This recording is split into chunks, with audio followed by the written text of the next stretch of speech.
Yes. Good evening, everybody. Yes, you're allowed. You're allowed. Oh, thank you. Thank you. Good evening, everybody. My name is Jennifer. I'm your curator, wishful thinking. Your moderator for this evening. Is everybody feeling okay? Are the sounds of your phone off?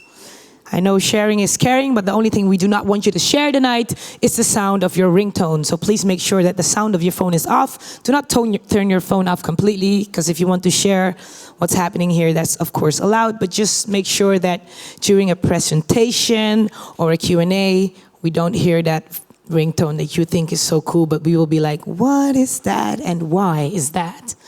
See, that was enough time for you to kill that sound, right? So, are you excited to be here tonight? Yeah? Oh, okay. This side is not impressed. Cool. I'll get you warm in a few. So, welcome to New Perspectives. It's a collaboration between GUP New and Pakhuizen Zwijger. A celebration of emerging photography talents that share their work and reveal how they get their pictures to be noticed. Because who are the new photographers and the talents who cannot be missed in 2020? Tonight we will have presentations. There will be a Q&A or a few Q&As, and the Q&A will be, I will ask questions to these amazing photographers, but you are also allowed to ask questions, of course, because we run the show together. So please feel free. If you have a question, raise your hand, and I will make sure that the mic gets to you and that we will do this Q&A together. What do we have more? Yeah, we'll get tips and tricks. We'll look back at the journey of lessons of a successful photographer and all kinds of cool stuff. But before we go to all of that cool stuff, I would like to know who is cool in the room. Is there anybody here who calls themselves a photographer? Raise your hand, please. Oh, okay. And graduated or self-taught? Both. Who's self-taught? Graduated? Both? And who feels like, okay, I made it. I made it already. I feel like I'm good. No? Yeah. Don't be modest. Brag about yourself. He made it already. But even if you made it, you can still, right? If you fly high, you want to fly higher. So that's good. And anything else? If you're not a photographer, a curator, curators in the room, scouts, designers, people who are just very interested, all the hands go up. Thank you. Okay, cool.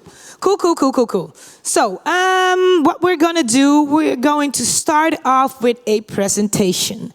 And this is gonna be done by a freelance writer. He's also a curator, so I don't know if he put his hands up when I asked, but also a curator, and chief editor of GUP magazine for about 10 years. And he is the right person to give us the scoop on what's their mission and where did it all begin? But before I reveal to you who that is, we would like to give you a small gift in the form of a video. Enjoy.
Yes, a round of applause. And keep that applause coming as comes forward Erik Vroons. Give it up for Erik. Oh, ik kan hem net zo goed aan je geven. Zet ik hem neer. And yeah, welcome. You're here tonight for GUP New, but since the name GUP is in the title, they thought to also ask me to introduce what GUP is. And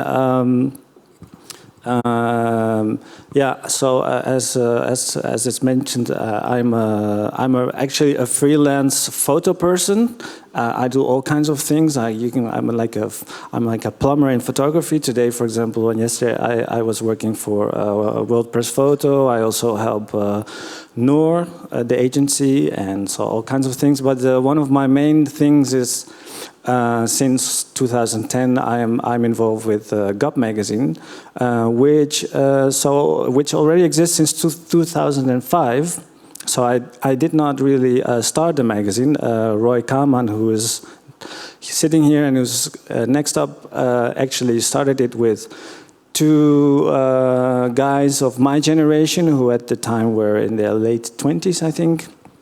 And so I was not really involved with the magazine at the time. People ask, I get a lot of the question if I started the magazine, so I didn't. I might finish it, but we plan to not finish it any day soon. So we like what you see now are actually all the covers. Those covers are of the first years before my time, and then later there will be the covers, and you will see that there's a new logo then since 2010. So when I came in 2010, the magazine was already kind of established, and around that time they also really wanted to be present online. So there was a new website built, and GUP was then, besides a quarterly print magazine, also a daily online magazine or a webzine. And also around that time, I think the idea was growing to, because GUP was maybe it started really to promote Dutch photography. Actually, Roy started Holland Unique Photography Gallery, from which the name then of the magazine arrived from, being the guide to unique photography.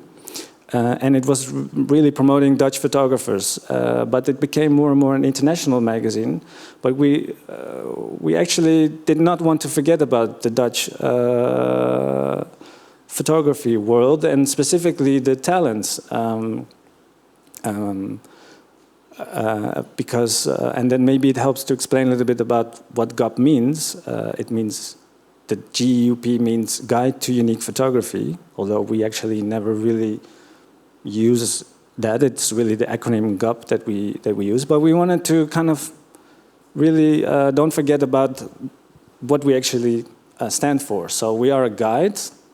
Print and online, we really are a guide for to tell you about upcoming books and upcoming exhibitions, and we want to show portfolios of unique photography, and that really means the kind of photography that really has a strong signature of the maker, so that it's really autonomous, idiosyncratic bodies of work, regardless of what the subject is. It can be documentary, it can be really art photography, but it's really about that it's recognizable from the maker, and that means that those makers are talents, and we don't really see that as necessarily some like as only young photographers. It just means that they are people who have a talent to make something really their own. And we wanted to continue to stimulate that also for Dutch photographers. And so we started actually making a broadsheet print newspaper, free, distributed throughout the country, was named New Dawn. We made 6 issues of that for about a year. It folded, but we wanted to continue promoting Dutch photography, and so then I don't know exactly when, but around late 2011, really it was decided that we're going to make a book, an annual catalog in which we feature 100 talented new photographers that are in their early practice, to really give them a platform. And that became New Dutch Photography Talent. That was the name of the catalog. And we still make that, but we kind of now want to, and that's why I'm here, kind of want to be reminded, or just kind of establish that that GUP is the maker, actually, or that we are the makers behind that catalog. So that's why I'm here. And I actually, on behalf of GUP, I travel the world. I go to a lot of festivals. I do a lot of portfolio reviews. I help individual photographers, also a few that actually have been featured in the books before. And I've done a few international presentations. These pictures are from a gallery presentation in Taipei, in Taiwan, where also actually Justine's work was shown. I was lucky to go there to kind of get all the credits and have a nice trip as a curator of this exhibition. And yeah, that was really great. So I then acted as a curator of our own book, and I selected 10 photographers. So that was in 2017. So we already had 5 or 6 issues of the book. So 600 photographers to choose from. I selected 10, and really in a gallery presentation. And then the year later, I went to Brazil, to a festival in Paraty, which is a very beautiful place, just an hour or 2 from Rio. And there I did another kind of presentation of GUP New, but then more an outdoor exhibition on the main square, as you can see, on a canvas. And yeah, that was really a great success. And from those presentations, I really feel that our talents are actually internationally also standing out. Like, people really are anxious to know about Dutch photography. So I'm planning to continue to do this in the near future. And yeah, I hope that I can work with some of you. So that's it for GUP. And now I think Roy will continue to say maybe a little bit more about the book, but also about his own practice. So, Roy?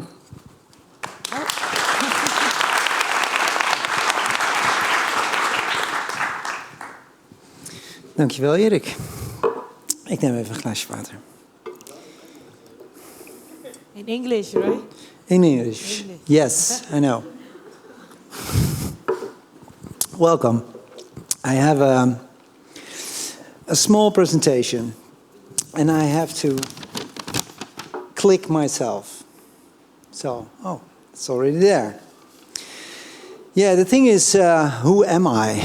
That's the biggest question, because I do a lot. I love a lot to do, but it's all coming back to photography. Starting as a graphic designer, as a junior graphic designer for Total Design, working on a book. At that time, I didn't know the maker, I didn't know how to make a book, but I was anxious to know, and I learned a lot about designing and about photography. The maker of the photos was Ed van der Elske. The book was Amsterdam, and I worked with him for a year. At that time, didn't say anything to me, but I bought my first picture from him. And that was in the end of the 70s. And this book became, for me, a sort of a Bible, because he learned me how to look don't cut off my images, you asshole, he told me every time. I thought, maybe we can make a bleed of it, so cut off a part of the image, but no, wrong. So, and this first picture was the start of a collection. I didn't know at that time, and it's almost 35 years now collecting pictures. And that there's a whole series of images I collected in the years after. I came connected to other photographers who said, can you help me? Can you represent me? Can you help me to market my work? Can you show the work abroad or outside? Or I thought, I love internet. Let's start an online gallery. Foolish. 19 years ago. I think still an online gallery is too young. You have to wait. Nobody buys a big work without seeing it. So everybody had to feel. But it was the start of a new idea, representing Dutch photographers. Vintage photo started in 2001. I kept the website for 5 years. We sold 1 picture in 5 years. Yeah. But at that time, I earned my money by designing. So it was more of a hobby. It started as getting all the works in my office. And then friends of mine said, it looks like a gallery. And that was the idea, going too fast, to start the gallery. I started 2005. In the next March, we have our anniversary of 15 years gallery, and we represent almost 25 photographers now internationally. But the start of the gallery meant also, how do I market my new thing, my gallery? Nobody wants a gallery, nobody wants photography at that time, so how do I market it? So I thought, I'm from advertising, I'm from design, I'm designing a beautiful ad, but in where? Where? What? Which magazines? There wasn't. So I thought, let's start my own magazine, so I have my own marketing tool and can put a lot of photography in and my ad to announce that I have a gallery. So I found 2 partners and we just started GUP. Well, Eric just showed us we have already 64 issues. And Eric forgot to show, it's really small, but on the bottom is number 64. And that's the newest GUP, and it's been announced next week at Haute Photography. I'll come back to that later. By helping all these photographers and starting a gallery, it gave me also the opportunity to think broader, wider, bigger. And I thought, let's do a festival. The first Amsterdam Photo Festival. It's 2005 and 6 came up the idea. And 2006 we started a 5 days photo festival in the Olympic Stadium. It was a big success, but I had to pay everything myself. So after 2 years without sponsoring, without help of the local government, I stopped. But the idea was still in my head. The other thing that started in that time was young photographers who came to me and said, please, can you help me? And that in that time, having the magazine, having my own spot where I can show talent, I started to show talent. And the first show we did, I'm just showing here the picture of Naomi Goodall, French photographer. She studied in London. And I found her in the show in London, and she was a huge talent. We did a show for 2 months. She sold 25 images. And at that time, she was even out of my reach. So she was caught up by big London and Paris galleries, and she still is one of the big stars now at, for example, Fil de Cavert in Paris. But it was the start of helping young talents. They came from the art academy of the university or whatever they studied, and helping to get into the art market. Their biggest problem was, where do I print? How do I frame? What are the additions I have to make? What is my pricing? How do I come up with the pricing? So all kind of things that, well, figure out how you can market your work. But besides that, I helped them, not only me, I had a team around me to help them talk about themselves, get the context of what you do. And that became a foundation. We started a foundation and we helped a lot of young people, and it grew to 6 a year. And there is GUP New coming into my world, because if you select 100 talents, you can find the best. So it was also really personal for me to have these books with hundreds of talents, because I was sitting front row getting the young new talents to my gallery. So it was, yeah, what's the English word? Egoistisch. It was partly to help myself to get new blood into the gallery. But it became a really big success, especially when we had the audience in Facebook choose their favorite cover. We selected 10 images and people could choose their own cover. And then immediately we had the marketing and we know what people love to see. The start of the talent books meant also finding photographers who really are super talented. And a few of them, and we have a small talk of a few of them later, grew up in a fast way. In 2013, I started coaching a group of talents, and one of them was Bastiaan Wout.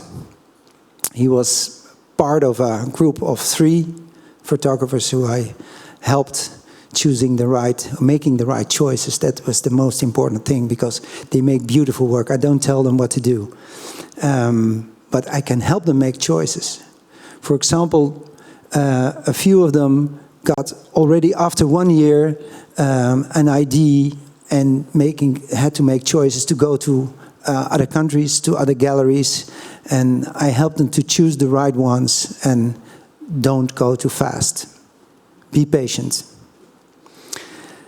Bastiaan was one of the extreme talents, and one of them is also Justine. You will hear her story later. Bastiaan was recognized by this picture. It's going too fast. Come on.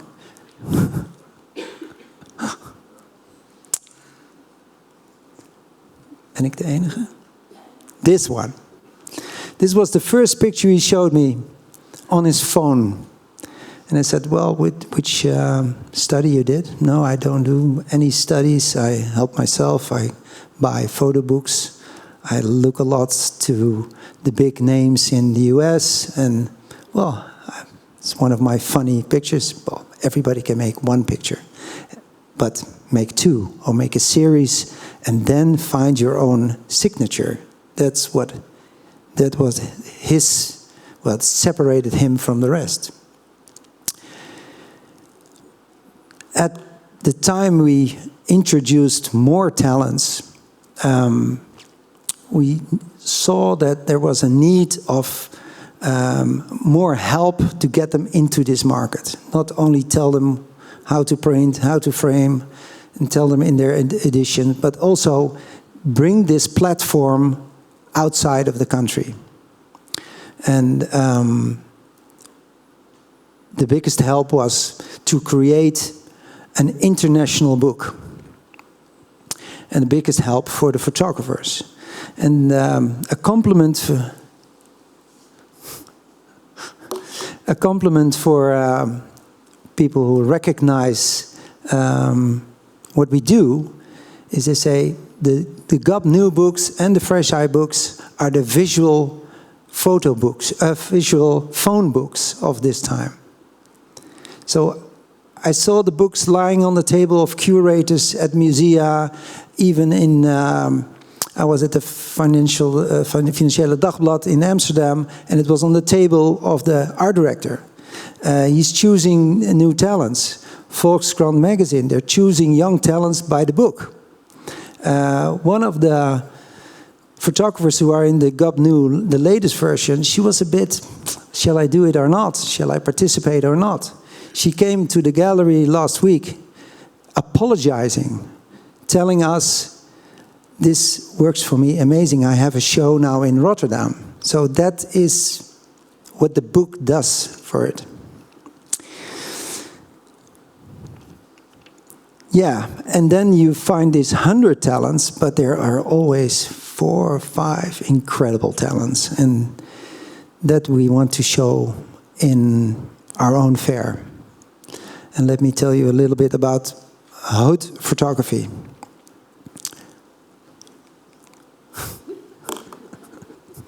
Het werkt niet. Come on. Yes. Why start your own fair? I told you a little bit about my own fair in the Olympic Stadium. That was 2006. 5 years ago, I thought, let's do it in Rotterdam. Amsterdam has a lot, but Rotterdam has a Dutch photo museum. We can cooperate with them, and there's a beautiful space next to the museum which we can use. And the whole idea of haute photography is a sort of a love and hate with existing art fairs, because we joined a lot of art fairs in Paris, London, even Shanghai.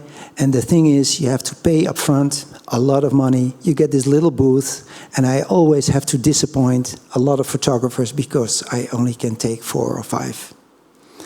If I do my own fair, I can bring everybody. I even can give a big space to young talent, because all my colleagues, they will leave the young talents at home at an art fair because they're young, it's not so expensive, and if you have to rent this small booth and sell pictures of €500, you will never earn your money back. And it's a financial thing, but it's reality. So if we do our own fair, we can separate a part of the venue for talent. And I think by doing this fair and build on 3 things, vintage, contemporary photography, and talent, the visitor have everything they want to see. I invite 10 galleries from this year. They come from Madrid, Paris, Zurich, New York. And I'm choosing fantastic photography, even to educate here our Dutch audience to see what's happening abroad, but also getting collectors and curators from abroad inside to show them the young talents. And the book is helping. Fresh Eyes and GUP New is helping with that. Well, I have a lot of other stuff to say, but maybe we can skip that to the Q&A later. And I think go on with the next series. This little booklet will be announced at Haute Photography next week. And it's a booklet about the 6 talents of 2020. Thank you. Thank you, Roy, and before him, Eric. All right. Well, then I'm going to sit on the couch here. I'm going to get the mic here. Everybody still good? I'm going to sit here because that's going to be like, I don't want to sit next to her. And everybody's been bragging about what an amazing talent she is. And she is. And I'm like, okay, then I want to sit close because maybe it's contagious. I'll get a little bit of that talent. Because she's one of the talents, and by now a successful photographer that's causing waves in the scene. And she's been scouted by GUP a while ago. She's here, and I get to ask her some questions, and you get to participate. Please, a round of applause for Justine Tjallinks. Hi, Justine. Thank you. I could have done that standing up, but I was like, I want to sit right away. Hi, how are you? Hi. Yeah, pretty good. Does it make you nervous when they say, she's so talented, she's so, woo, woo, woo, woo, woo? It makes me a little bit uncomfortable, to be honest, yeah. Yeah? Still, after a few years, hearing it every now and then, yeah, still makes me feel a little bit uncomfortable. Yeah, but then your work speaks for itself. And then you're I like, hope okay. it does. I hope it does. Yeah, because then if you're like, okay, they're bragging, and then you see something, you're like, well, but then they're bragging or they're telling how talented you are, and we see the work, and then we're like, yeah, we get it. Well, yeah, but not to make you uncomfortable. Okay. Let's not do that. Let's not do that. Okay, but to go to the beginning. Yeah. Because before you were a photographer, you worked, for instance, as an art director. I did. Before that, even as a graphic designer. I studied at the Amsterdam Fashion Institute. Mm-hmm. And after graduating, I didn't really know which direction to take, except that it needed to be something creative, right? So I met Sandor Lubbe. He's the editor-in-chief of Zoo magazine, and he said, well, I can take you in for like a traineeship, and I can teach you some graphic design and teach you how I do my art direction, and then see where we go from there. And so I thought that would be a great opportunity. And after that, I moved on to be the graphic designer for L'Officiel magazine. And within a year, I was assigned as art director there, which was, I was 25 at the time. Wow. So I was still pretty young, so that's a great opportunity, but something within me just... Still looking for it. I felt like just a creative translation machine, mm-hmm. to be honest. It was never really about me. It was just, listening to the big boss in Paris, and often girls were featured in these magazines that I didn't see what you wanted to see, or what you felt inside you didn't see. It was just a repetition that was a bit shallow, was a bit flat to me personally. Yeah.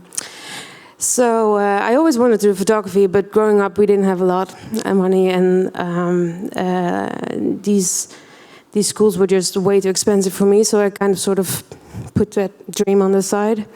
And then I got a good relationship with a guy, and he said, well, if that's really your dream, I was, I think, 29 at the time.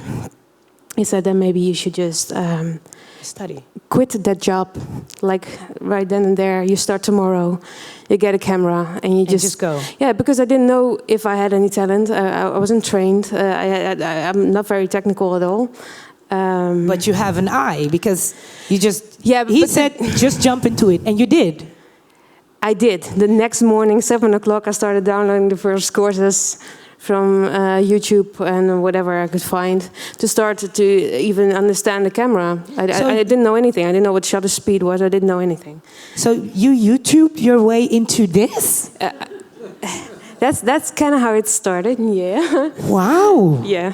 That's amazing. Well, it's also about in fact, when you have like a softbox, in general, it's just a light source, so mm-hmm. you can see how it the light falls on the model, right? It's not, and when you figure it out how to make the flash go off, it's a start, And I think I already had quite a good vision for myself, what my vision towards beauty was. So I thought, and I really liked Photoshop, because a photographer told me once that Photoshop is like the new dark room for this age. So I thought, okay, I need to train myself in Photoshop like really, really, really well, and then see, so I could correct a lot of mistakes that I was making early on.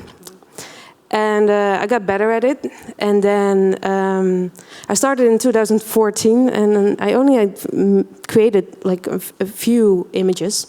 And then I saw the ad for the new GUP. 2014, you said, quit this job. YouTube, you're going to teach me. Of course, you had the eye. In 2015, you are... Yeah, I sent the first pictures I had. I sent in, and then I got back that I was selected amongst the 100, which was already like, oh my god, I'm there, because I always had this fear of the technical part, of course, but also a fear of like, what do I have to contribute to all these other people who already studying photography? I mean, who am I? Yeah. You're Justine. Yeah, and you're good. Yeah, but at that point, of course, it felt right. You know, I felt like I was going in the right direction. But of course, you're not sure. You're just not sure. And then I looked. They didn't even email me beforehand. So I looked at my email, like this general email, with their selected cover for the editorial, and it was my picture on the cover. And I was like, what? And I was like jumping and screaming, oh my god, I'm on the cover. Oh my god. I think that deserves a round of applause. Thank you very much. No. Yes, it does. Yes, it does. No. Not to make you uncomfortable, but just to, because then I also get, I mean, that is knowing that you have something and meeting the right people, and they see that also. Yeah, it's like a gut feeling. A gut feeling. It was a gut feeling for me, so I just chased that gut feeling, and I think it translated into something that was already quite personal. You know, I didn't really felt like I really had to struggle to find my own signature in a way. Some, of course, I really like. I'm trained as a fashion and brander, so you think about concepts. Mm-hmm. So I knew a lot about photography, as in because I like photography. You know, I was really a big fan of the work of. For instance, it wasn't completely like a blank. No, but I was very aware right from the start that it was very important to have your own signature, right? So I remember just putting out like all the photography on the table that interests me, like a really raw photography, like the Ana Arbus, but also the really like the styled photography, like Tim Walker. And I see what kind of sort of link I could, you know, find between them that sort of probably had something to do with me because I selected them, right? Yeah, so, well, that's kind of how it started. And from that on, I just uploaded my work to Fotovogue. Mm-hmm. That's an initiative by Alessia Glaviano from Vogue Italia. And you can just upload your work for free, and they review it. And they select their best offs of the day, and then they select their picks of the day. And that was a really good way for me to train, to see which they liked, which they didn't like, and to see how I could improve. Yeah. And Alessia Glaviano, who is the brand visual director of Vogue Italia, she noticed my work, and she put me in a few exhibitions of Vogue Italia. So that was crazy. You know, I could fly over and meet other talents, and we actually became friends. And after that, she became my mentor. So from that on, a lot of doors opened, and that was in, I think, 2015, like a year later. So we're still talking about a time span of like 2 years, and she's making it sound like it's regular. But then I'm thinking about what Roy said. These talents, indeed, you see them, but then don't go too fast. Don't go too fast. But your career is flying. How do you make sure that you don't go too fast, or is that the right mentors? I haven't produced that much at all. When you look at my portfolio, it is not that many pictures. It's just that I spend quite a lot of time on each series. I really think things through.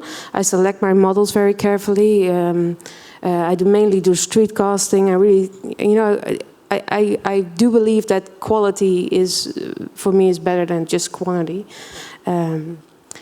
So I think people appreciate the fact that you really put all this time and effort into something that you're doing, and I really wanted to make that vision that I had come to life, and it was appreciated right from the start by the right people who could open doors for me. That is great. But I want to go into the series because yes. Surfaces. Can you tell us a little bit more about the project? Yeah, it is actually it started as a collaboration between me and Alessia from Vogue. She is also the director of the Fotovogue Festival that is held once a year in Milan, and she really liked my work, but also because I just see, according to her, I see the beauty in everybody, and that she feels the same way. So she wanted to do this theme for the festival, like embracing diversity, and I said, well, I think I'm just going to create a portrait series that, like, a really group of diverse people that really just is there for the appreciation of our diversities in its physical form, you know. So a lot of these people are street casted. Some I already shot before. Yeah, and this is kind of how it started. And after that, they showed it in Milan during the festival. Nice. And why do you prefer street casting? Because sometimes I use models, but then often the very inexperienced ones. Because I do feel like when you don't know what's coming at you in a studio, you have a sort of like maybe a little bit of an unsure insecurity about you, like more vulnerable, more fragile, which is something that sparks my interest. And of course, some people, whether they have like a physical abnormality or are just unusual appearance, they're often quite insecure, you know. So I love the fact that, you know, to be able to put them on a pedestal in a way, and to show them that there is so much beauty there. But they don't trust me right away from the start, right? So you really have to talk to them, and you have to say, I always say, okay, please let me try. If you don't like it, I won't post it, but give me a chance. You know, it's like you have to build a trust and a relationship. And we're at the same level. It's not like me, big photographer, and then you come in and I will make you a star. You exactly. just level to them. No, I just always level and with the person itself, and I think that shows in the pictures. You know, it's just they're very they're calm and they're I feel it's very intimate in a way. So yeah, that's kind of my. I want to check if there is anybody who has a question for Justine. No questions. No questions? Yes, there is a question. There's a question. No, okay. Hi, your name is? My name is Martina, and I adore the facial expressions of your on your portraits. It's just so somehow the barrier is on their side, and it's somehow magic because sometimes models are very flashy. And flashy as too confident, too much, too confident, and too showing off. And your photographs seem so genuine and in the same time revealing. But the beauty is so not so straightforward. Just it's not like pure I don't really highlight attraction. Something that's so different about them, right? Yeah. Because I really don't see it that way. I don't look at people that way. I like that diversity. I like the fact that we're all different. Like for instance, with albinism or having more of a voluptuous body. I mean, there's so much beauty in there. The reason why they don't look arrogant or anything is because I hate arrogance on my set. If I notice someone is arrogant, then I lose interest, to be honest. I don't think arrogance will help you in any way. And plus, you know, I feel connected to them in a way. And I think even, I've thought about this a lot over the last few years, but I think these are all sort of self-portraits in a way for me. So you recognize yourself a lot in your models? Yeah, I think so. I think growing up, I grew up in a small town, and I was always a bit more ambitious, and I wanted to study, and I sewed my own clothes, and people were always looking at me like I was a different one. What an art bird out. Yeah, and what would really have helped me at that time was just someone saying, okay, this is great. You're different, and now I'm going to put you in a pedestal, and I'm going to let you see what you could possibly do with your life. And I thought that would be great if I could give that role. Give that back. Yeah, give that back to someone else. Speaking of giving back, do you have any tips or tricks for young upcoming photographers who, and especially nowadays, how do you work on your portfolio or your online image? Yeah, that's a tough one. I think you have to be clever about it. It's not just only about creating good portraits. It's also about thinking about how to get them seen, you know, and surround yourself with the right people who are maybe a bit influential, but also the ones that you trust, which visions you trust. Listen. Don't be arrogant. Again, very, very important. Listen to them, but also stay true to your own heart. And I think you have to find a balance between that. And then that's quite challenging. Yeah. For me, social media really worked. My work is still, I think, more popular abroad than it is here. Social media, especially Instagram, helped me out with that a lot. So keep that neat, keep that clean, keep that organized so people can find you, so people know what you're about, what you're trying to say with your work. So that's very important. And it's also a bit of luck, of course, still there. Yeah, I'm very grateful that I was selected by Hoy in his team, and then he helped me out. He's helped me out a lot right now, like getting the extra promotion, and we're doing the fairs, and they're going really well. So I actually get to live off my photography now. I mean, that's been a dream. So that's fantastic. But I do have to work. I worked really, really, really hard for it.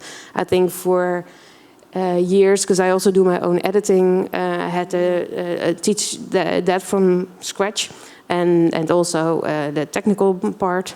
And sometimes I use assistants to help me on set or whatever. But I think the main thing is to have your own vision and to stick behind that and just listen to advice of people who have the experience and have the knowledge and have the eye and who see you for who you are.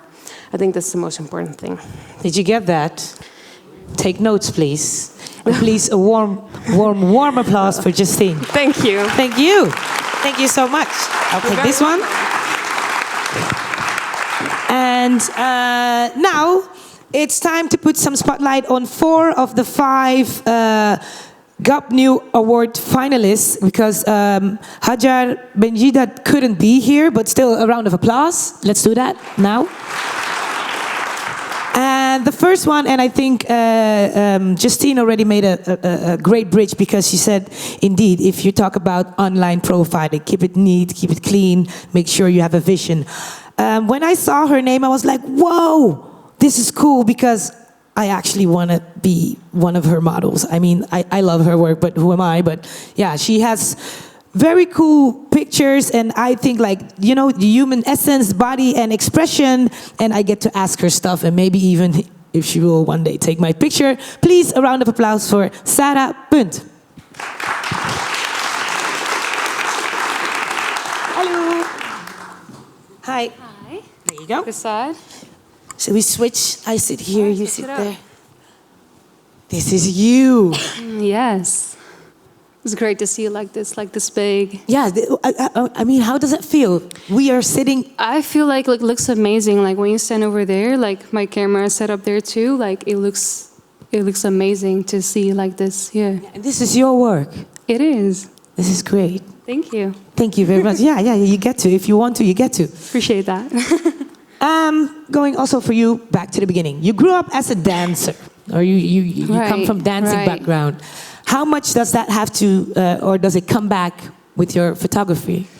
I mean, I've always been super creative as a child. I grew up drawing a lot and writing poems, and I ended up, like, since I was, I think when I was 12 to 18, I was really dedicated to dancing, and I really learned that the human body could be used to, like, express yourself and express your feelings and emotions. And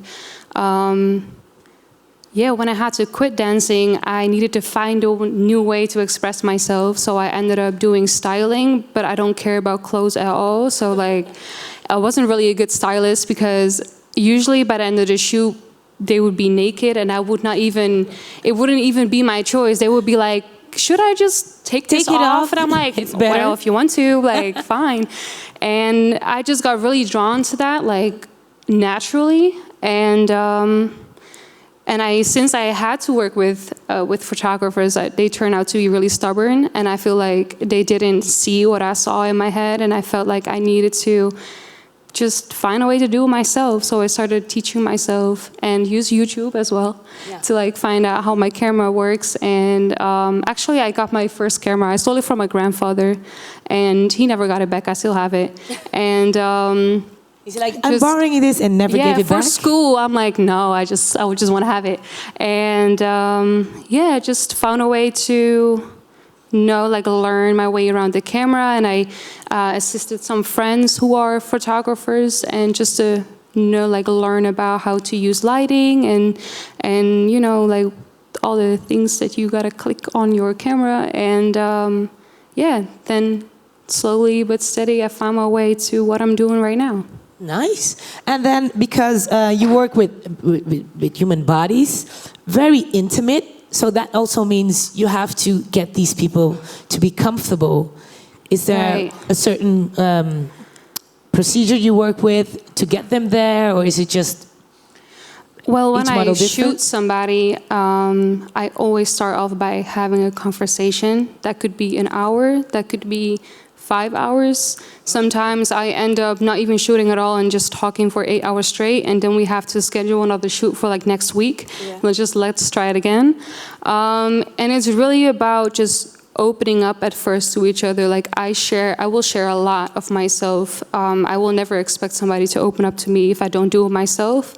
Fair enough. So I always start off by like asking questions, telling a lot about myself, what I've been going through, my own struggles with my body and how I feel about it. And we will talk about life, we will talk about sex, we will talk about, what are your insecurities, what do you love about your body, what do you feel like you don't really want to show or want to learn to love more. And I never prepare for a shoot either. I just see where the energy takes us. Like we'll just create an open and honest space so we can be vulnerable together. And from that connection, we'll create something. And sometimes it ends up being like after the shoot we have 50 really cool photos, like beautiful photos, and sometimes it's just one. And it doesn't matter. The result don't really matter to me. It's really about the process and how my models feel when I'm shooting with them, and how I feel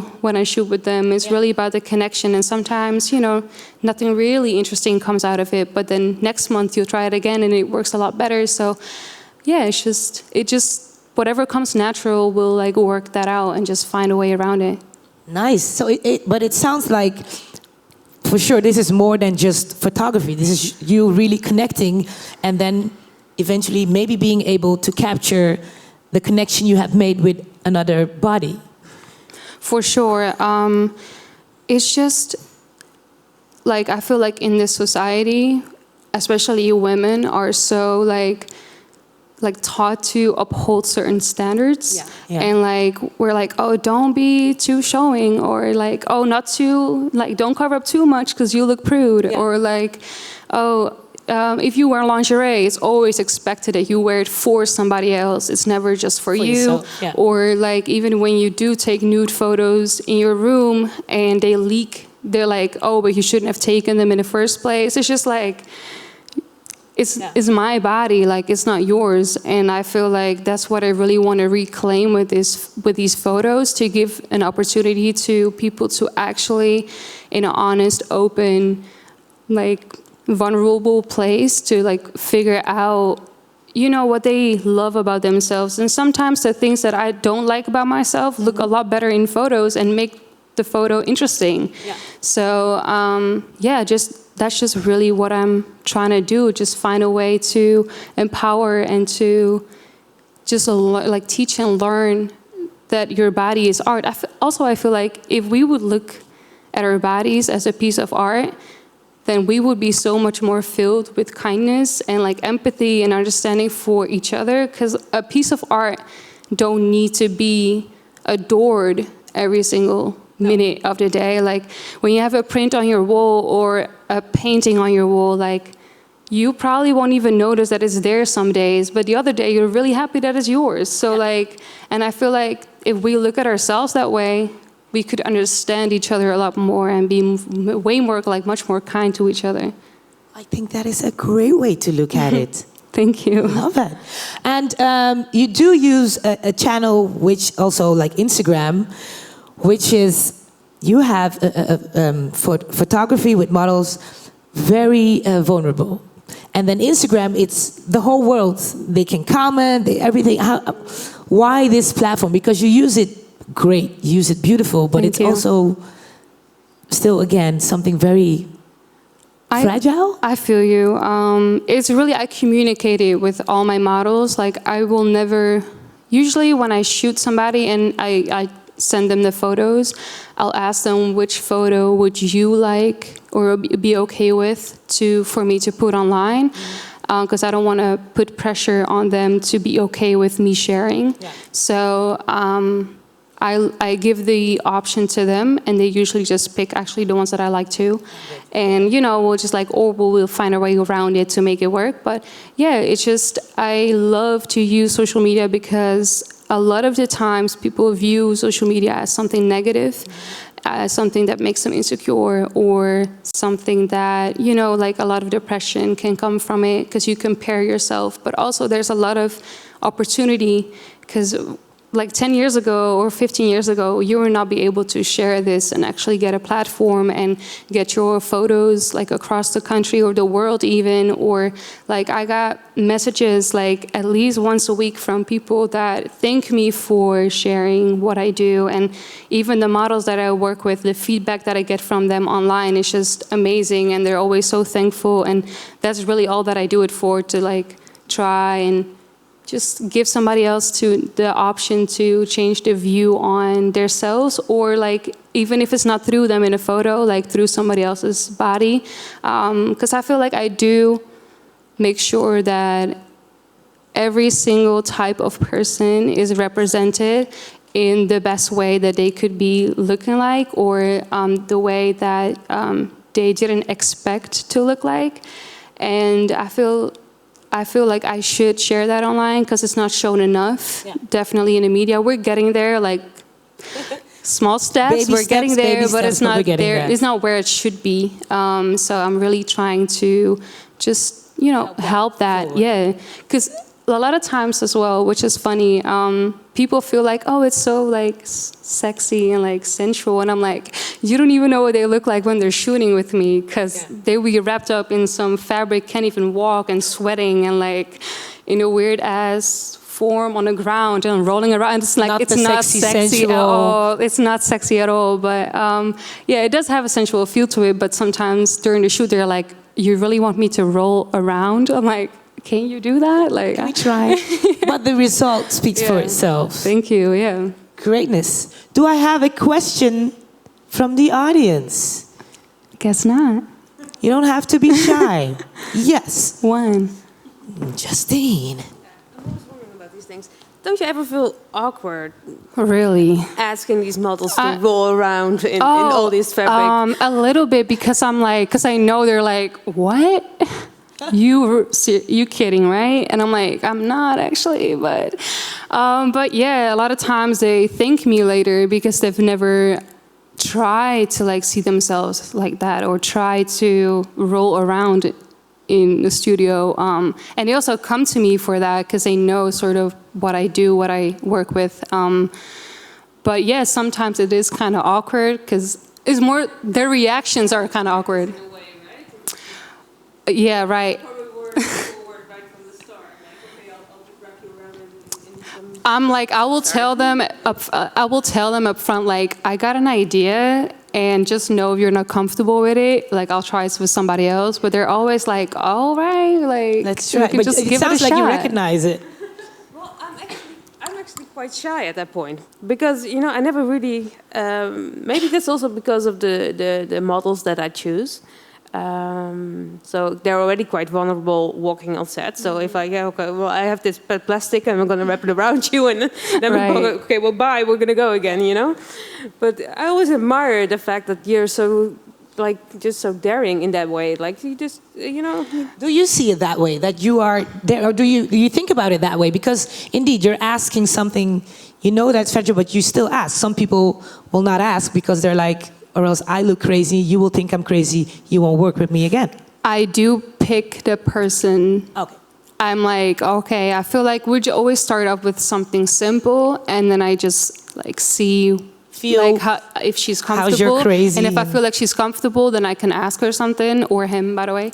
And if not, like I won't, like I'll just keep it more basic. And sometimes they come to me themselves and be like, oh, but like I really like this, like can we try something like that?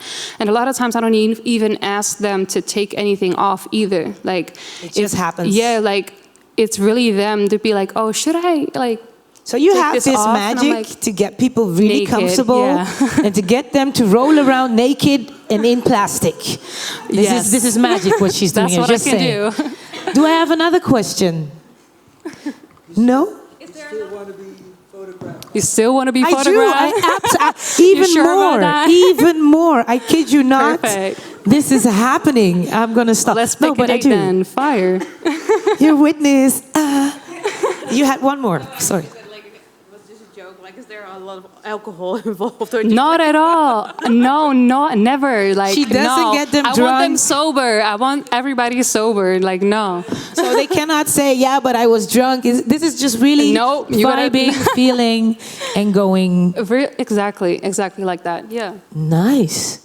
And is there, do you got a top 3 tips what a photographer, especially if you want to get people comfortable, should do? Be really themselves, and being ready to open up themselves. Because you cannot expect somebody to tell you their insecurities and their traumas if you're not really willing to do the same. Yeah. And it's really an exchange, and just to be really considerate of their feelings and not be egocentric. Because sometimes I feel like a photo is really beautiful, but then the person is like, I'm really not comfortable, and you just gotta let it go. Because that's not what I want to put out. Like I want to put out stuff and images that are from both sides, a really representation of our connection, and nothing less or better than that, you know? So it's really a collaboration between you and the model, working together to this beautiful piece. Yeah, and just trying to, like, really, every shoot that I do, I learn so much from the person that I'm working with. That's really my goal, to just be able to give a different perspective and be really open, and also willing to receive new perspectives and receive feedback from my models if I don't do something right, and just be okay with that too, because I'm a human. Like I make mistakes. I don't really use the right words every time, you know, but just be willing to also receive feedback for that, and just be you. Be you. Yes. Be open. That's so cliche. I hate it. No, but it works. It works for you. Be so art. Be you and be art. Yeah. Be you, be art, be nice. And be then kind. maybe you will be able to charm people into for being your camera, naked and rolling around. You never know. Please, a warm applause for Sara. Thank you so much. Thank you, Sara. I like this. Do you like this? I am so excited. Is everybody still having a good time? Or are you being informed? Because I would hate for you to sit there with a question and you're like, yeah, but I don't. If you feel awkward, just go through it and ask that question. Because then you will be like, oh, I should have. You can, yeah? I'll give you a chance again later. So, the next photographer I'm gonna get, I got questions for you, because he does very cool street and commercial photography, and he should be here right now. Please, a round of applause for Joep Hijwegen. Joep, come sit, please. Hi. I'm doing this switch because every time somebody new sits, I'm getting the leftover magic. They leave. Yeah, so that's okay. I observe, so I'll be there next. I am going to need a glass of water, though. Oh, yes, of course. No, my no throat is I didn't very, even very offer dry. you. Look, somebody already poured it. There you go. Perfect. Oh, shoot. Thank you. Nobody saw that, right? So, Joep. Yeah. How are you? I'm good. Yeah. Other than a bit Great to be thirsty. here. Nice, right? Yeah. And you hear all this magic. These photographers who come with their own magic, and your magic can be found in these pictures. Yeah. Street photography. Yes. Does that mean you just walk around with your camera, and then when you see something, you click? Yeah. Well, it's most of the time it doesn't happen instantaneously with a click. It takes a little while, but yeah. So the basic of what I do is just walk in circles 6 hours a day over like 2 or 3 of the same streets. Really? And then, yeah, at a certain moment I see something, and then I'm kind of drawn in and slowly kind of develop a frame. As you can see, like most of my pictures are shot through windows and reflections, so it takes a while for me to kind of line up and get what I want. But it is, yeah, the basic of it is just walking and finding it on the street. And do you like go out? Okay, today I'm gonna look for this kind of vibe, or is it you just walk and be inspired? Yeah, so in the beginning, when I was learning it, I kind of looked at all the great classic street photographers and everything from more documentarian photographers to like the more abstract things like Saul Leiter, who's kind of one of my major inspiration, William Eggleston. And in the beginning, I tried to just kind of copy what they did. So I just looked for a particular thing I was going to do that day, and I was going to learn how to do that. Because it's weird, because you look at it and you think, oh, that's just something that's happening on the street. But it is, but it's only happening from one specific angle at one specific moment. Yeah. So just to get one certain kind of picture, I just kind of experimented and started looking for that. And then at a certain point, you kind of notice things you like that kind of feel like you. And then more and more, it gets narrowed down what I look for. And then your eye just sharpens. You see the things you're looking for faster. Yeah, well, Or no, not. because I also get more picky, so I see less things that interest me. But does that mean that this is not like put in scene? This is always raw. These are strangers to you. These are not models you hire that walk around and do stuff. No, they're complete, total strangers. What? Yeah. But do you have to approach them afterwards to say, okay, I took your picture, or before, or? So I don't really do that, because if I approach them before, first of all, it sounds kind of weird, but it's sort of important for me that they're not actually people, because what I'm trying to do is I'm more trying to reflect kind of my inner, my kind of inner state and. So we get a bit of a view of what goes inside your head through those people you're seeing. And much of it is actually just my feeling of alienation and of them being strangers and of this, oh, this is all really beautiful, but I don't really feel connected to it in a way. And if I actually knew them as people or saw them, in that way, then that magic couldn't really be created anymore. It wouldn't feel authentic to me or to me. And so sometimes when I see someone get scared or they react and they think, oh, what's going on, I will go and talk to them to comfort them, and I'll actually never use that picture if anyone didn't feel comfortable. Oh, okay, Yeah. Oh, wow. But only if I really see it. And in some situations, people are uncomfortable, but are like angry and comfortable, and then you better just walk away. Angry and comfortable, that means they're coming for you. Yeah. Wow. Yeah. But this also is something I can imagine you also have to have gut, because it can also be something where you feel uncomfortable or awkward because you're just walking around. If you don't watch out, you're the creepy guy taking pictures. Yeah, exactly. And that's where's the line? It really depends on how you feel as well and your own intentions. That's what I feel like. So, for example, a lot of people don't take pictures of kids. I do take pictures of kids because I have not a single doubt that I don't. I just see myself in them, because they're often like, I relate to kids as a photographer and street photographer, because just like me, they're only ones paying attention. Like there's always like 10 parents just on their phones, and then you only have eye contact with the kid, and he's just kind of playing with you, and it's fun, and it's cool, and I kind of recognize myself in that. And it sounds kind of funny, but I actually started doing this a little bit to deal with my social anxiety. And I don't really feel uncomfortable doing it mostly, but it is always just a question of flow. And people it really works instinctively. If you feel comfortable, then almost no one even notices that you're there, even if you're standing right in front of them and push a lens in their face.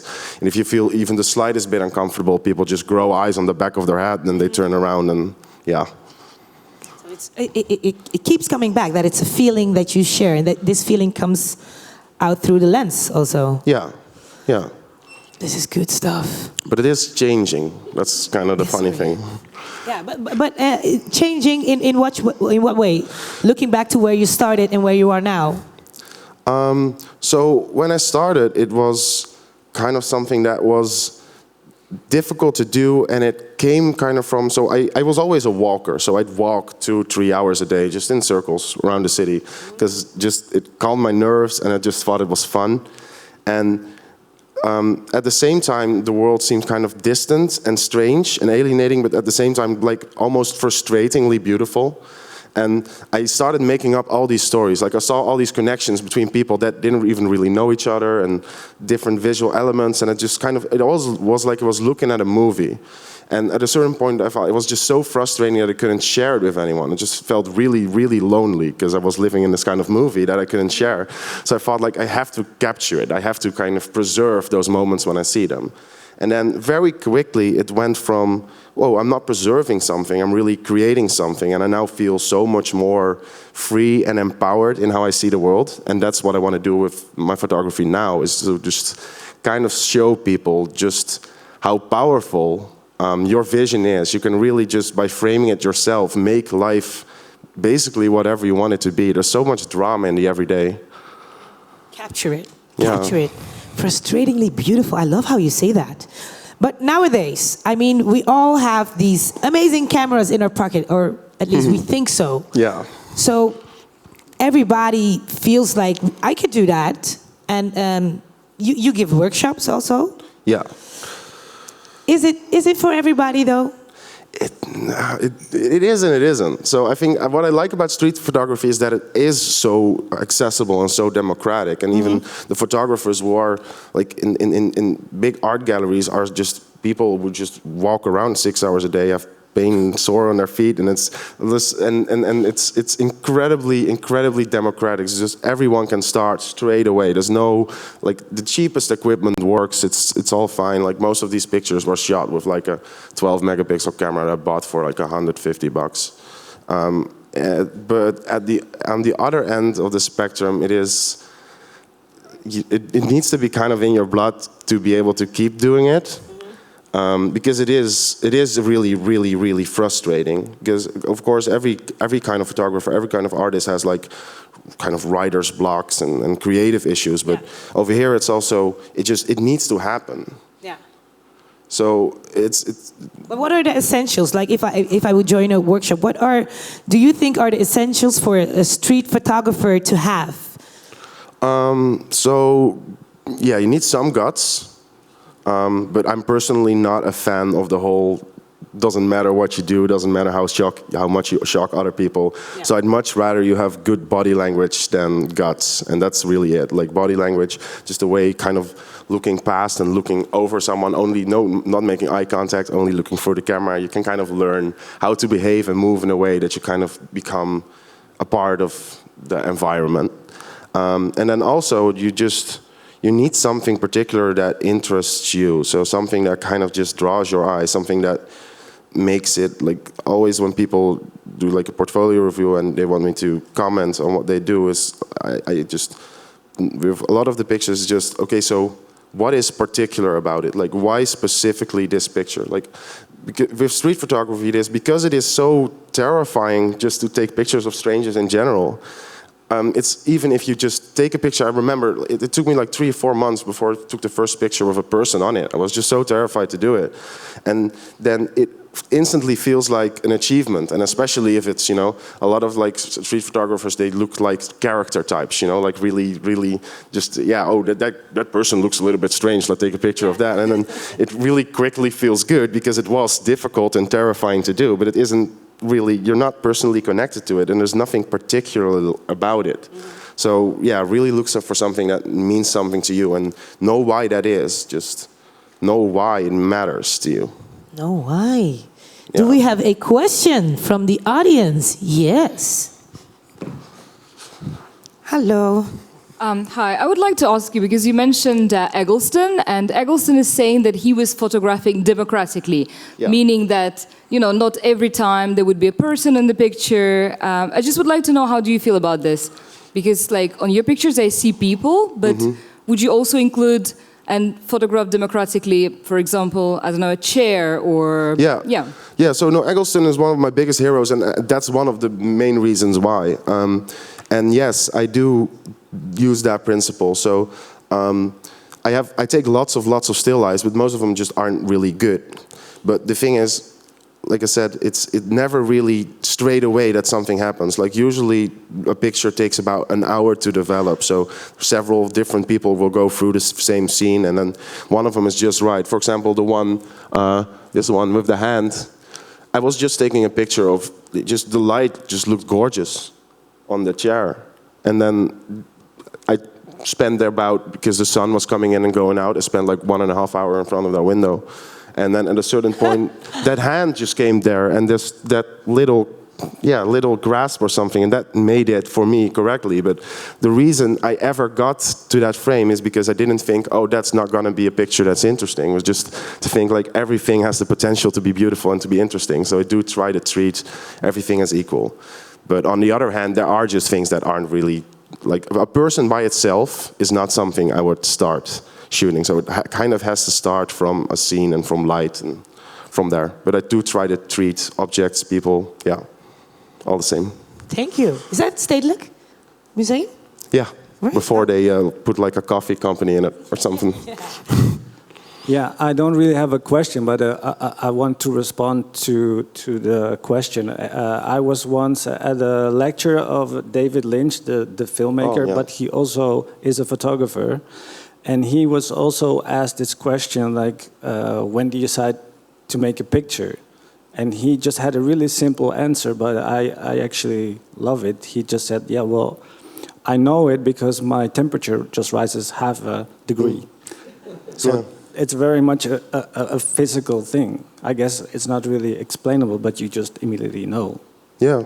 Do you have a thing? Does a hair grow on? Do you get a heartbeat? Do you have a physical thing? Yeah, I do, but it's not always correct, because sometimes I'll just find a picture behind side that I hardly noticed that I actually took it, and it's brilliant. And sometimes it'll feel like I'm doing something magical, and then I get home and look and it's like, it's nothing. So, but yeah, you do need that feeling. You do need that little bit of extra excitement that kind of comes in for you to kind of stop and start what you're doing, to get into a flow. Because you need that flow in order to find it and feel comfortable enough to do it. Yeah. Oh, yes. Like it, finally, this side is participating. No, you're good. You're good. Hi. Hey, hi. Hello. You've been introduced as an advertising photographer also, rather than a documentary. Yeah, commercial. So I was wondering, how do you approach your commercial client with such an aesthetic? It seems pretty, for sure, not improvised, like I believe your technical background, but also how do you develop such a strong vision with your for your commercial assignment? Yeah, so I don't really see anything of this style in the commercial work that I've done thus far. I would love for it to show up. I would love to be in a position where I get that trust and can kind of bring in and to kind of find, like, maybe if someone comes up to me and says, hey, yeah, we love your style and I think you can bring that in a way that works. But it also has to feel authentic for me, because I don't feel like kind of, just throwing in this style and turning into something commercial, because it means way too much for me for that. So, yeah, that would be my answer. Thinking ahead, what future plans do you have for yourself within photography? And maybe you're working on something you would like to share, I don't know. That's kind of the thing about street as well. It's kind of continuous all day, every day. So I'm just going to keep going and keep going, keep walking those streets. But I do want to start traveling more, and especially I really want to go to the United States sometime next year, especially kind of the rural United States. Kind of all my favorite photographers basically come from this kind of Americana feeling and setting, and I would just really like to see what happens if I explore those places, because I already know that even if I try really hard, I can't really copy them, because I'm not good enough to copy them, and your own style will also come through in that way. And I really just want to see what happens if I kind of, in reality, meet the things that influence me. So I would love to see what happens if I do that. But apart from that, just keep going. Keep going. We would love to see that too. If it happens, when it happens, we'll keep following. And please give him a warm, warm, warm applause. Thank you. Joep Hijwegen. Thank you. Thank you so much. Yes.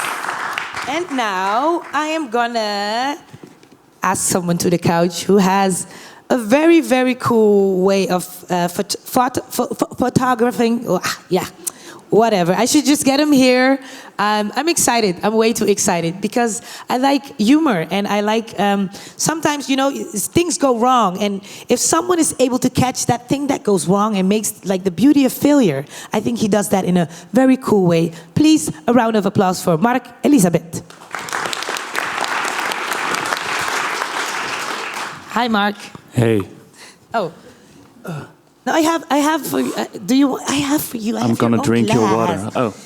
Oh, you want his magic? See, everybody's trying to get everybody's magic. I want his magic.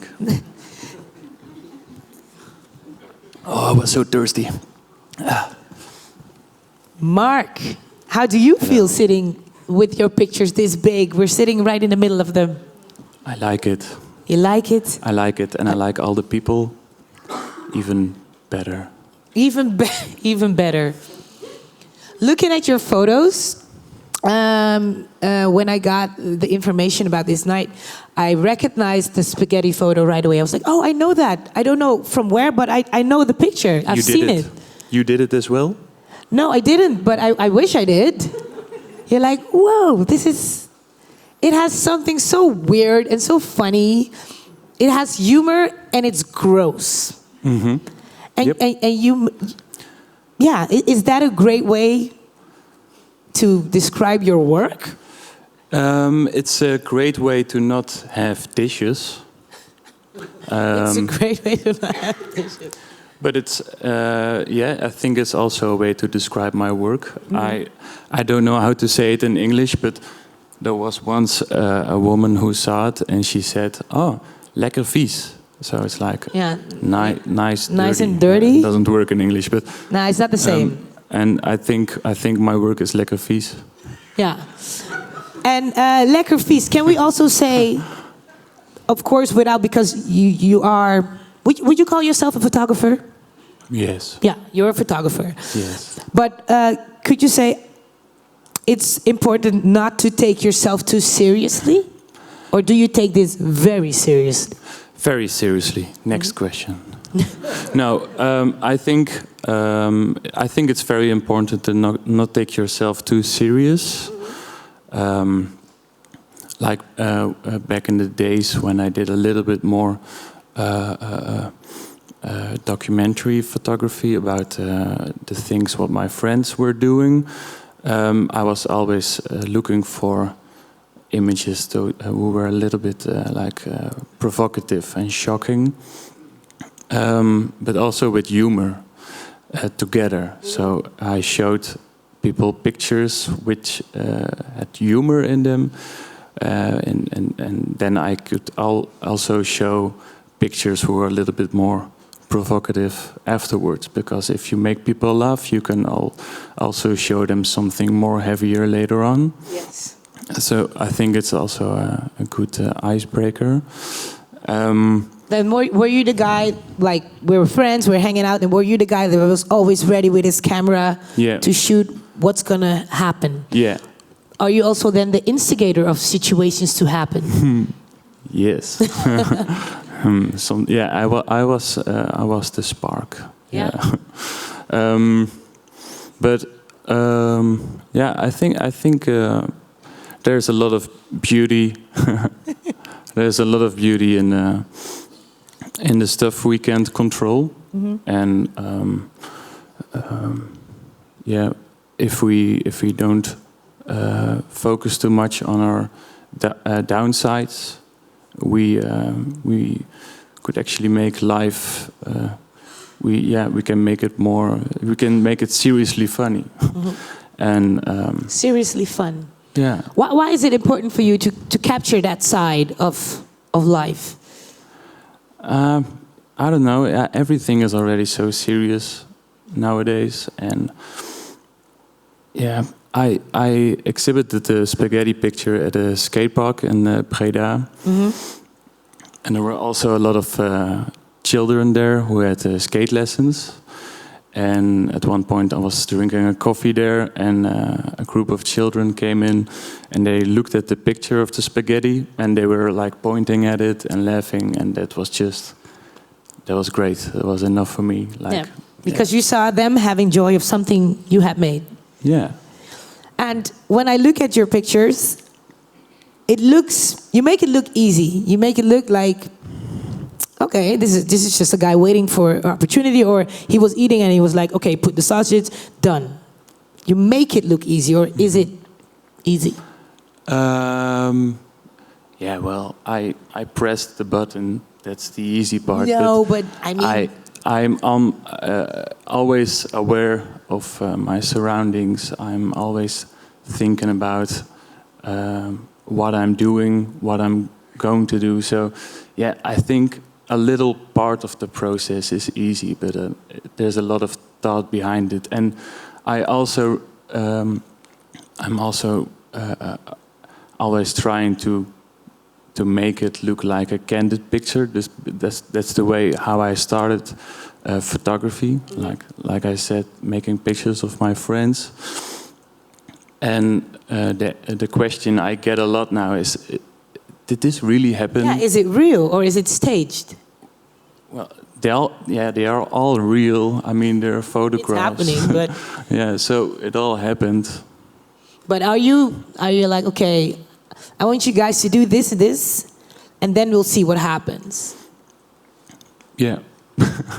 Yeah, I think it's just I create an environment in which also the person who is the model or is doing stuff has also the possibility to create something. So it's a collaboration, and yeah, I think it's mostly collaborations. Mostly collaborations? Yeah.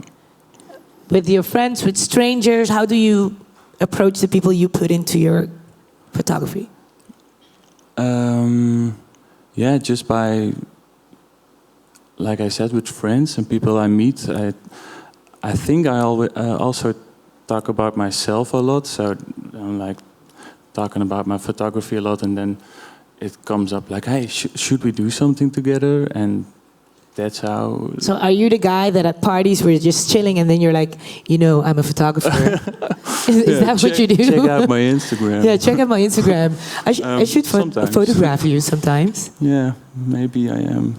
Yeah, but does that work? It's annoying, right? No, I mean, if this is the result, then I say keep doing it. Yeah, it works. Yeah, but it could also come across as a pickup line, right? Hey, can I make a picture of you? Yeah. Yeah, that's how I met my girlfriend. No. Are you serious? I'm like, is she here? Yeah. No. Can't with this guy. I'm gonna have one more sip of aqua. Have a sip.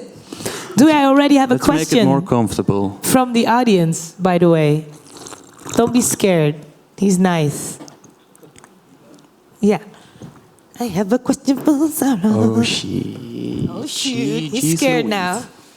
What is the most weird, awkward situation that you've ended up in while taking a photo? Because you've taken some awkward photos. So, like, what is your most awkward situation for you? How you felt? Share with us, please. Thank you. They're not here. Oh. There are a couple of ones, but I had one period that I was really into, but yeah, I kind of still am. Ryan McGinley, and he has a lot of pictures of people making out or having sex, and that didn't happen spontaneously around me when I wanted to make that picture. So I was like, hey. So I was like, hey. Like I approached a couple. Yeah, were they strangers? And I knew the girl, and I was like, hey, could you maybe come over and kiss in my room? And they were like, yeah, sure. And they started kissing, and then they were like, we could also take off our clothes if you. Oh, so okay. Step one. Should we roll around? Yeah. And I was like, yeah, sure.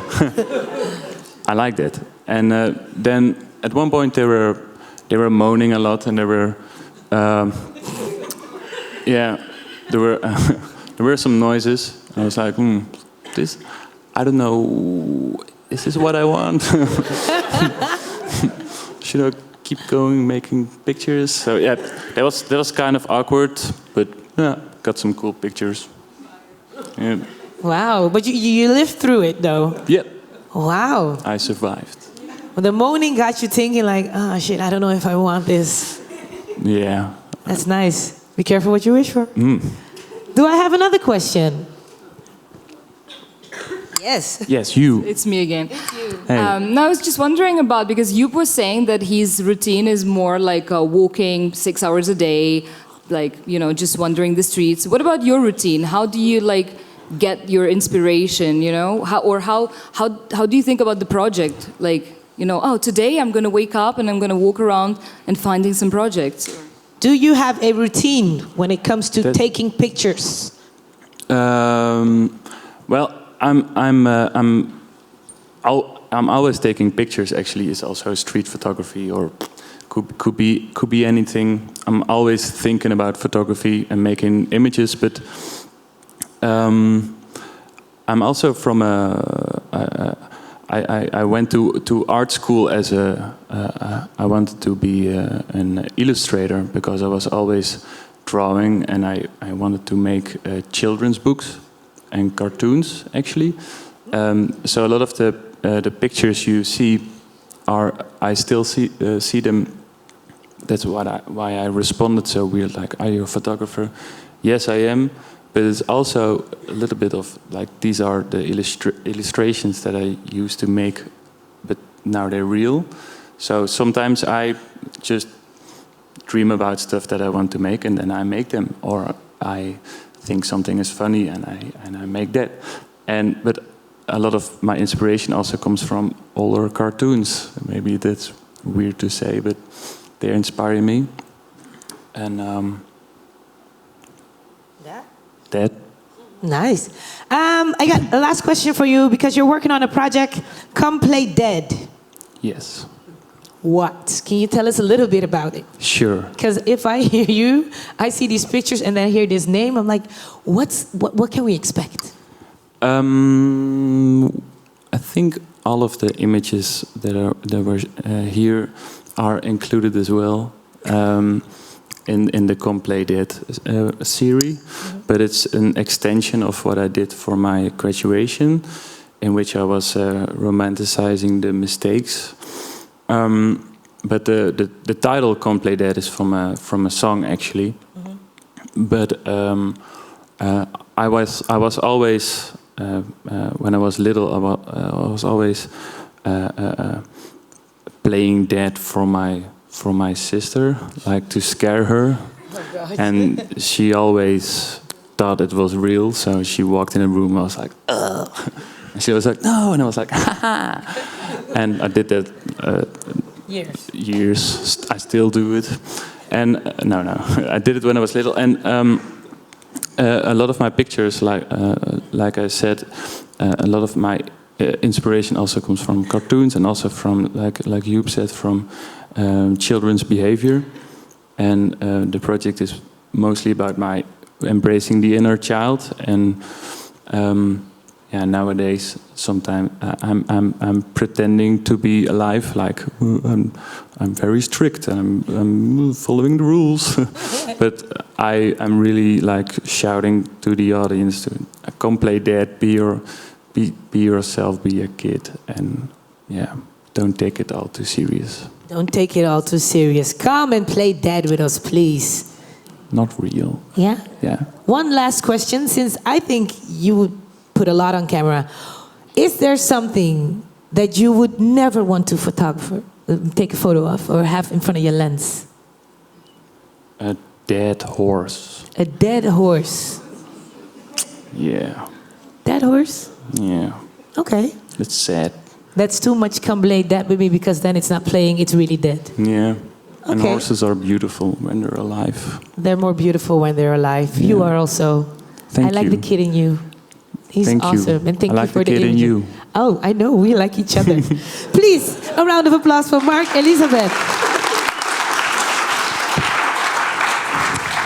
Wow, this is cool. This is positive laughing, right? These ladies were cracking up. I thought, oh my God, I need to get them some water. She's like... So we just spoke to the finalists of the GUP New Dutch Photography Talent Award 2020. And now we will highlight the work of the winner. Ana Zibelnik. Sorry. Zibelnik, where's Ana? Here, you're right. Oh, there. Hi. Hi. Are you good? I'm good. Because we're ready for you. Should Yes, they're going to applaud so loud you will not believe it. Please, a very loud applause for the winner of the GUP New Awards 2020, Ana Zibelnik. Thank you. There you go. She's clicking, right? Yes, she's doing it. Oh, you're going away. Oh, yeah, right? Because you have a presentation, right? Yeah, okay. Do you want me to sit with you? Oh, yes. Get it, I thought Anna. because everybody else was I was going to give you your time and come back. No, but that's give it. okay. That's no, okay. no, now we got your magic. But yeah, I can say something about my work first. The series is called We Are the Ones Turning, and it's about death and about time as a matter of perspective. And a funny thing in relation to that is that what keeps happening to me with this work is that things get turned around.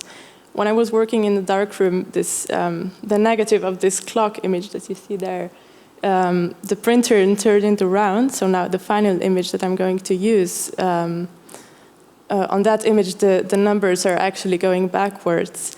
And when I received this presentation for the first time, the images of the hands turning around, which you will see later, were also put in the wrong way, so from death towards birth, which is really funny. It's a nice little coincidence.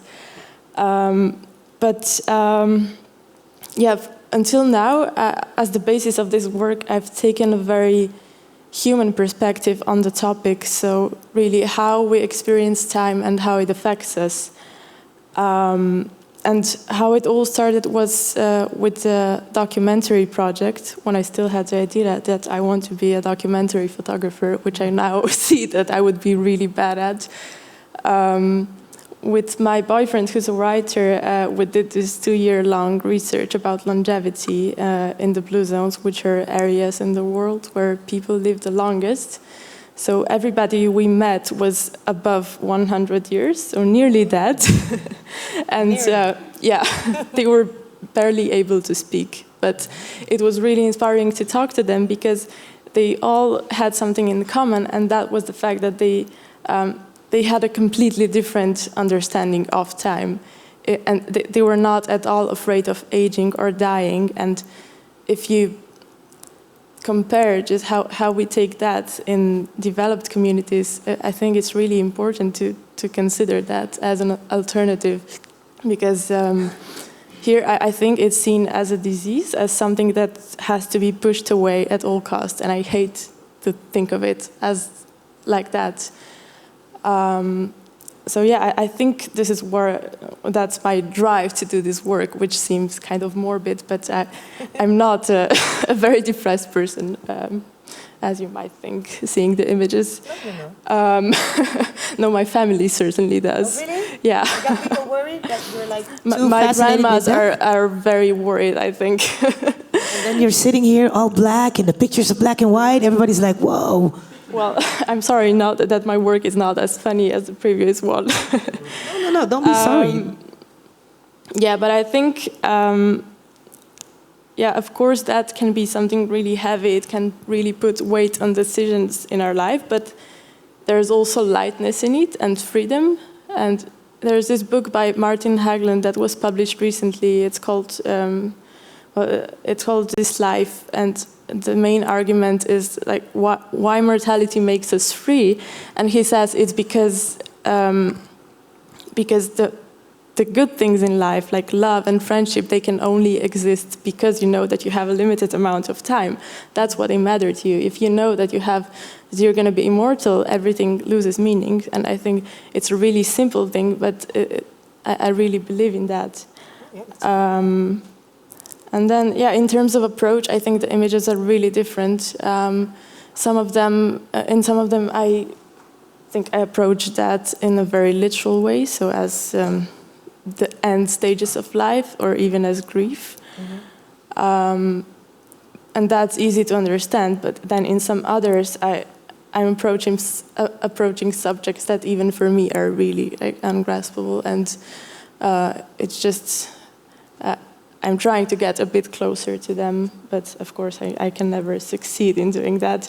But one of the main ideas is this clash between time as something very strict and mathematical. So the intervals that kind of structure our lives, the clock, which has a strong presence in the series. And then on the other hand, you have time as we experience it, which is also something that gets affected by emotions. So it's really distorted. Then another thing that I've been asking myself is that really a uniquely human thing? And there's one quote that I really like by Borges. He wrote that immortality is actually really commonplace. It's everywhere because humans are we are the only ones that are aware of it. So if a being is ignorant of it, it's not immortal. So I think that's something that has inspired me until now. But yeah, well, I'm really trying to test out different ideas. There's not one line that I'm following in this series. Yeah, I think that gives a start for.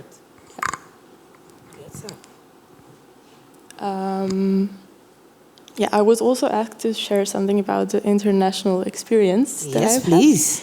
Are we going to speak about it?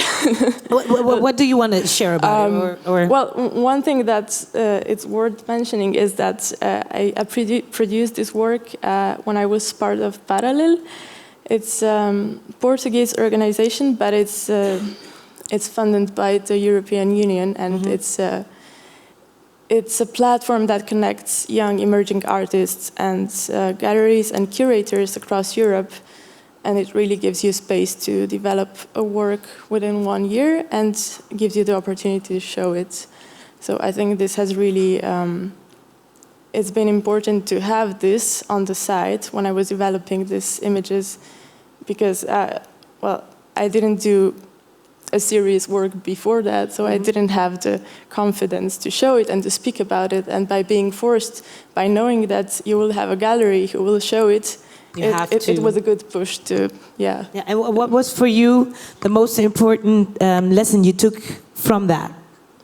Well, I think it was actually that you have to show the work, because I tend to be very self-critical and I was always shy to show anything or to even speak about it. That's still a problem, but I had to do it every month and I had to do it in front of a lot of people, and Parallel is not just a platform, it's also this community of artists and curators, so you always get immediate feedback, and I think that was really the only way to learn how to improve, by having it out there, and also for yourself. You can see the mistakes that you've made when you have it on the computer, but it's a whole different thing when it's actually in a gallery. So I think, and especially it's in a gallery, but people are walking around, they're talking about it.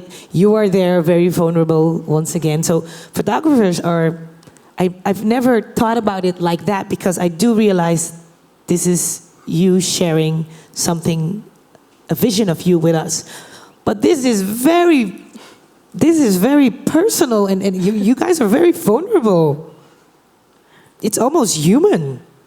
Yeah, I hope it is. Actually, this vulnerability is something that I want to reach with these images in other people. It's not just about, I never saw it as an expression of myself, although it is indirectly, but it's what I like in photography, that it can move you. So I think these are more than they are ideas, they're emotions for me. This is what I'm searching for when I'm choosing a model or just imagining what I'm going to shoot. And what is it that you would like to, what would you like your footprint to be in photography, if you've ever thought about that?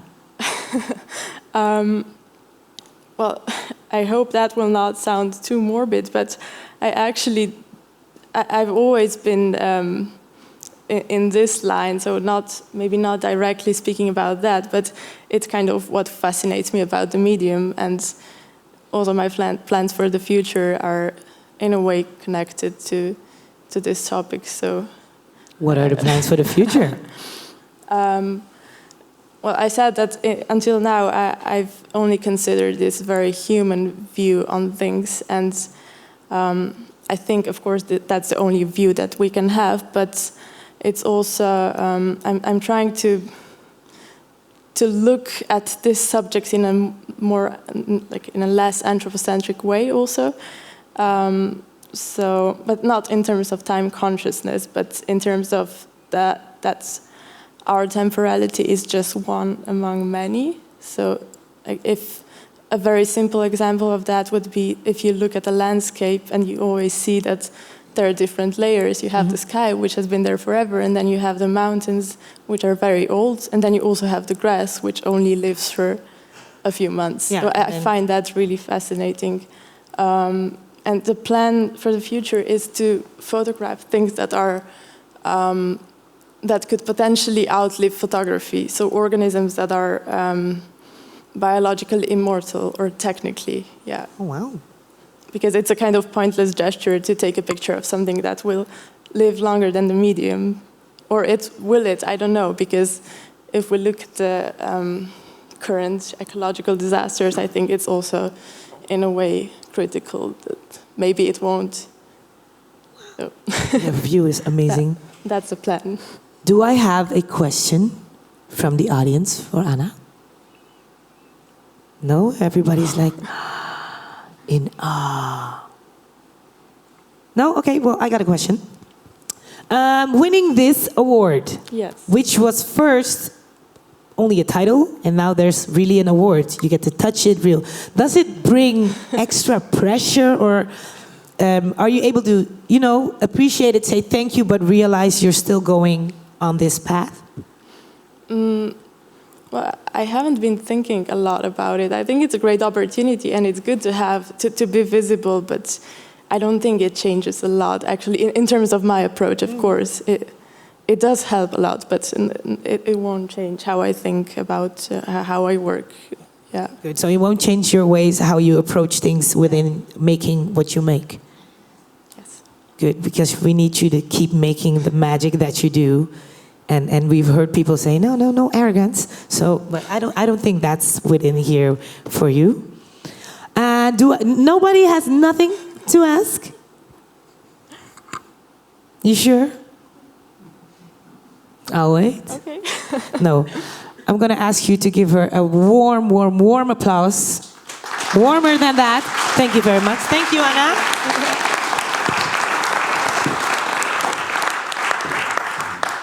And now I'm going to ask back to the stage Roy, because Roy is going to tell us a little bit about the future projects coming up. He already told us a little bit, but now we want a little bit more. Little bit more. All right. So what's coming up? GUP New, GUP Extra New. You said something about Hoot. Well, there's a lot coming up, but first of all, agenda. This is my agenda. Yeah. First of all, these amazing 5 talents you just saw, we're going to show that next week at Hout Photography. In Rotterdam, right? In Rotterdam. So we have 5 days. We have an opening just for a certain selective few the Hout people. Yeah. And then we have a beautiful presentation of the even 6 talents, because 2 of them weren't here tonight. And that's their first time to present their work to a huge audience. Are you nervous for them? For Rotterdam? No, for them, for these amazing talents. Do you feel that a little bit, like, these are my kids and I'm going to show them to the world? No, I'm not nervous. I'm excited. I'm excited, and I try to keep them with me. But yeah, let them grow. Yeah, let them grow.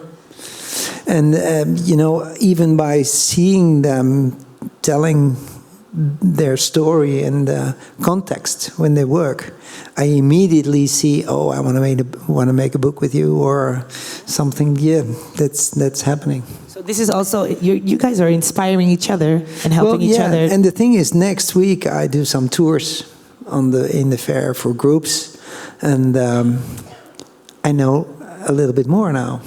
So I learned. So you learned also. Every day. You're welcome. Maybe you come back to the agenda. Yeah. Because that's nice. We run through it really quick.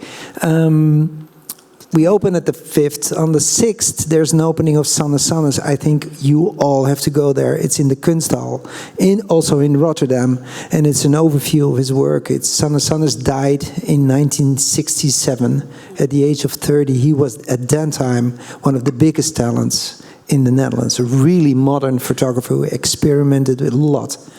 And you have to see this work. Every photographer has to see this work. So that's a tip. For the photographers who are here and want to show their work to some curators and other photographers, big names, there are portfolio reviews at Hout Photography on Saturday the 8th. If you want to submit, send an email to info@GUP Magazine, and you can. It's easy. You can follow. Nude. Yeah, I did a show in the last summer. That's my private collection of nudes. So I still collect. That you collected, and then I collect for 35 years. I have a lot, and the nude collection, I took out 150 prints of famous big names I collected in the years starting in the 70s, 80s, 90s. And that will be a beautiful show in the same venue as Hout Photography.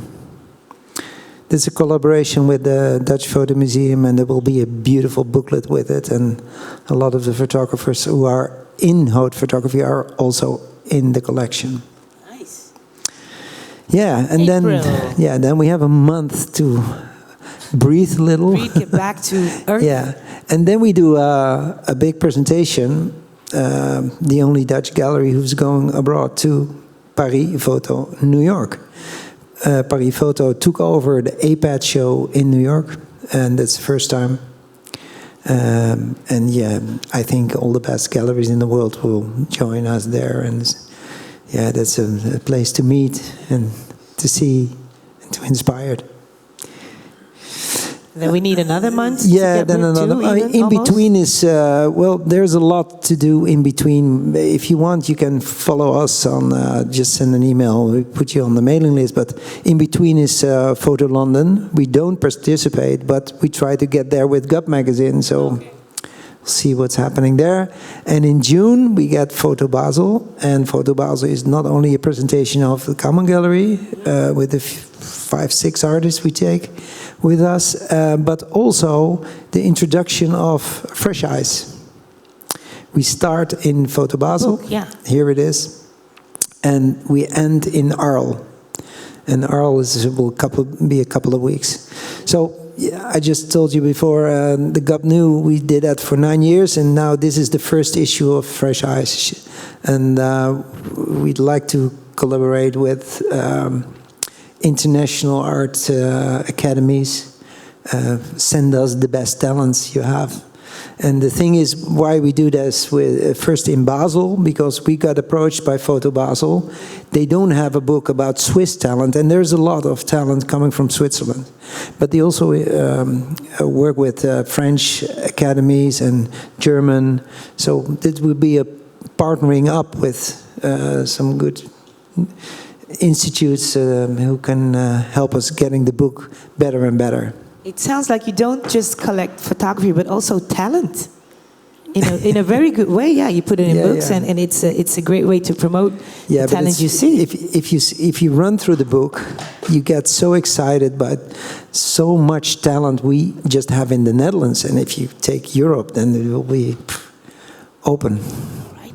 So you can submit. The deadline is March 29th. Yes. If you are or know that somebody, give them that info, because you never know. I think it's very important. Yep. Fresh eyes, and there are also copies being sold, right? Yeah. Well, everybody gets your submission in the GUP magazine. You get it for 35 euros, 4 issues a year. So that's not a lot of money. It's not. It's amazing. not. And then you have the scoop on who is here, who you do not want to miss, and who's gonna be the next famous name you hear. And then you can say, I knew this because I had Fresh Eyes or GUP telling me this already. Yes. Good. Thank you. Can I have a round of applause again for Roy? And for everybody who spoke here today, all these amazing talents.